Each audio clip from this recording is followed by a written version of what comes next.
আসসালামু আলাইকুম everyone, welcome to my new special video. So আজকে আমি ডিসকাস করব সাডেনলি জামায়াত এবং বিএনপি কিভাবে বাংলাদেশে এত জনপ্রিয় দল হলো। So let's see some new story. গত কয়েক মাস আগে যে দলগুলোর সামনে কাতারে দাঁড়িয়ে ভ্যানা ধরার মতো মানুষ খুঁজে পাওয়া যেত না, পুলিশের ভয়ে, মামলা হামলার ভয়, আর এখন সেই দলগুলোর সমাবেশে লক্ষ লক্ষ মানুষের সমাগম। পায়ে জুতা নেই, পেটে খাবার নেই, তারপরও মিছিলের আগে আগে চলছে নেতাকর্মীরা। বলা যায় বাংলাদেশের প্রায় 95% মানুষকে অন করে জামায়াত এবং বিএনপি। চলুন এবার শুনে আসি তাদের জনপ্রিয় হওয়ার গোপন খবর।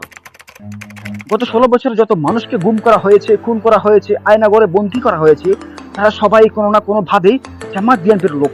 এমন কোনো অত্যাচার টর্চার বাকি নেই যা বিএনপি জামায়াতের নেতাকর্মীদের উপর খুনি হাসিনা করেনি। ভিন দেশি গোয়েন্দাদের দিয়ে নিজ দেশের বিরোধী দলের নেতাকর্মীদের শেষ করে দিত খুনি হাসিনা। খুনি হাসিনার নিষ্ঠুরতা, বর্বরতা আর অমানবিক অত্যাচারে পুরো দেশের মানুষ অতিষ্ঠ হয়ে গিয়েছে। শুধু শহর বন্দর নয়, অজপাড়ার গাঁও গ্রামের অলিগলিতে ছিল সরেসার খুনি হাসিনার লেসপেন্সারদের এক আধিপত্য। বিএনপি জামায়াতের এই করুণ পরিণতি দেখে তাদেরকে ভালোবাসা শুরু করে দেশের খেটে খাওয়া সাধারণ মানুষ।